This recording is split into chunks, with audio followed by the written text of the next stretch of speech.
Welcome to MathusEmbroideryCrafts.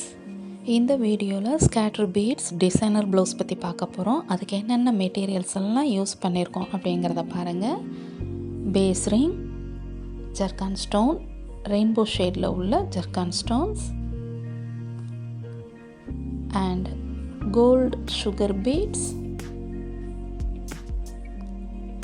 And tube beads, gold கலரில் tube beads. And இதை stitch பண்ணுறதுக்கு normal needle and thread, ஒரு green கலரில் ஃபேப்ரிக்கில் இந்த மாதிரி ஜர்கான் ஸ்டோன் பேஸ் ரிங் எல்லாம் ஸ்டிச் பண்ணி முடித்ததுக்கப்புறமா ஜர்கான் ஸ்டோன்ஸை அதில் ஸ்டிக் பண்ணி ஃபினிஷ் பண்ணி முடிச்சிருக்கேன். இது ஃபினிஷ் பண்ணி முடித்ததுக்கப்புறமா அந்த ஸ்கேட்டர் பீட்ஸ் எப்படி ஒர்க் பண்ணணும் அப்படிங்கிறத பாருங்கள். ஃபஸ்ட்டு நான் நெக்லைனுக்கு 3 லைன் செயின் ஸ்டிச் பண்ணி முடிச்சிருக்கேன். அதுக்கப்புறமா தான் இந்த டியூப் பீட்ஸ், கோல்டு கலரில் டியூப் பீட்ஸை வச்சு நார்மல் நீடில் அண்ட் த்ரெட்டை வச்சு இந்த மாதிரி ஸ்கேட்டர் பீட்ஸுக்கு நம்ம டியூப் பீட்ஸ் வச்சு ஸ்டிச் பண்ணிக்கிடணும். சும்மா அங்கங்கே என்ன பண்ணிக்கலாம், ஸ்டிச் பண்ணிக்கலாம். டைரக்ஷன் நமக்கு எந்தெந்த டைரக்ஷன்லலாம் டியூப் பீட்ஸ் வைக்கணுமோ அந்த மாதிரி எல்லாம் வச்சுக்கிடலாம்.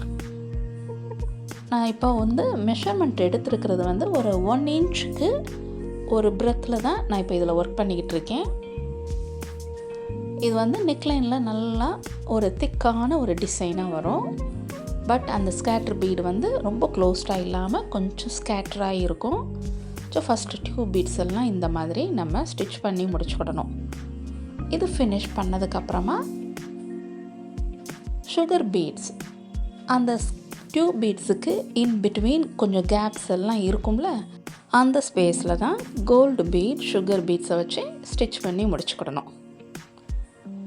அப்போ நல்லா க்ளோஸ்டாக நமக்கு அந்த ஸ்கேட்டர் பீட்ஸில் கொஞ்சம் திக்காகவும் காமிக்கும், கொஞ்சம் ஸ்கேட்டராகவும் நமக்கு கொஞ்சம் ஸ்பேஸ் வச்சு காமிக்கும். நல்லா 1 இன்ச் பிரெத்துக்குள்ளே இந்த நெக்லைன் டிசைன் இருக்கும். இந்த மாதிரி ஃபினிஷ் பண்ணணும். இதை நான் க்ளோஸ் வியூவில் உங்களுக்கு காட்டுறேன் பாருங்கள். கொஞ்சம் நல்லா கிளியராக இருக்கும். அந்த டியூப் பீட்ஸுக்கு இன் பிட்வீன் இருக்கிற கேப்பில் அங்கங்கே மட்டும் நம்ம கோல்டு சுகர் பீட்ஸை ஸ்டிச் பண்ணிக்கிட்டோம் அப்படின்னோம்னா இந்த ஸ்கேட்டர் பீட்ஸ் ஃபாஸ்ட்டாக ஸ்டிச் பண்ணி முடிக்க முடியும். ஆரியில் ஸ்டிச் பண்ண முடியாது அப்படிங்கிற ஃபீல் பண்ணுறவங்க இந்த மாதிரி ஹேண்ட் நீடில் யூஸ் பண்ணியும் ஸ்கேட்டர் பீட் ஸ்டிச் பண்ணிக்கோங்க. பிகினர்ஸ்க்கு இது ரொம்ப யூஸ்ஃபுல்லாக இருக்கும். இது ஃபினிஷ் பண்ணதுக்கப்புறமா இதனுடைய ஸ்லீவ் எப்படி இருக்குது அப்படிங்கிறத இப்போ பாருங்கள். ஸ்லீவ் ஒரு சிம்பிள் டிசைனாக இருக்கும். இந்த மாதிரியான ஒரு டிசைன் தான். நல்ல ஒரு ட்ரையாங்கிள் ஷேப்பில் அந்த நெக்லைனில் நம்ம என்னெல்லாம் யூஸ் பண்ணியிருக்கோமோ த சேம் பீட்ஸ் யூஸ் பண்ணி ஃபினிஷ் பண்ணியிருக்கோம். இது ஒரு ஷார்ட் ஸ்லீவ். ஸோ இது ரொம்ப நல்ல கிராண்ட் லுக் கிடச்சது. இதை எப்படி நான் ஒரு ப்ளவுஸாக நம்ம ஸ்டிச் பண்ணி முடிக்கிறதுக்கு முன்னாடி ஒரு அரேஞ்ச் பண்ணி காட்டுறேன் பாருங்கள். உங்களுக்கு ஒரு நல்ல ஒரு ஐடியா கிடைக்கும். நெக்லைன் எல்லாம் இப்போ இது ஃபினிஷ் பண்ணியிருக்கோம் பாருங்கள். இந்த மாதிரி நெக்லைனுக்கு எல்லாம் முடித்ததுக்கப்புறமா இதனுடைய ஸ்லீவோடு நான் இப்போ காட்டுறேன் பாருங்களேன். இந்த மாதிரி வெரி கிராண்ட் லுக்கோட இந்த ஸ்கேட்டர் பீட்ஸ் டிசைனர் ப்ளவுஸ் இந்த மாதிரி இருக்கும். இதே மாதிரி நீங்களும் கண்டிப்பாக ட்ரை பண்ணி பாருங்கள்.